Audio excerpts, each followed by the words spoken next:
Celestial Perch here. Now, we've talked about the best civic in Stellaris, but there are plenty more civics to look at. And you might be asking yourself, well, what is the worst civic in Stellaris? There are plenty of top contenders, so to speak.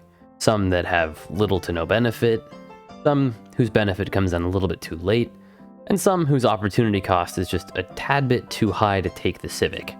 But there is truly one civic that is far and above the worst civic that you could take. Almost in a sense like starting with only one civic, the ultimate one civic challenge build. Look no further than Philosopher King.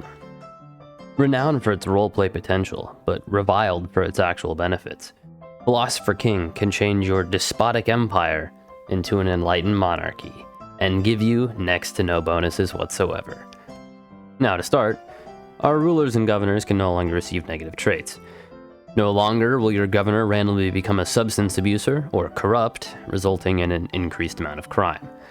Unfortunately, this isn't as useful as it seems, as if a governor happens to get corrupt or a substance abuser or arrested development early in the game, you can simply just fire them and replace them with a new governor. If a governor with a high skill cap happens to get one of these downsides, well, most of the time you can offset the actual downsides by either just ignoring them or moving the governor to a smaller sector. Now, on the other hand, for your ruler, the negative traits are even less so important, as most of the time you can either just have an emergency election and just replace the leader, but in this case, for a dictatorial or imperial empire, you would just have to wait until they die. There are other ways to get around this, but all in all, the negative traits that you can actually receive for your rulers don't really impact your gameplay too much, and you can most of the time just happily ignore them. Now you might be thinking, okay, so far, so bad. This seems pretty terrible. But wait, there's more. We get +2 ruler level cap. Now, this +2 ruler level cap actually seems like quite a bit at first glance.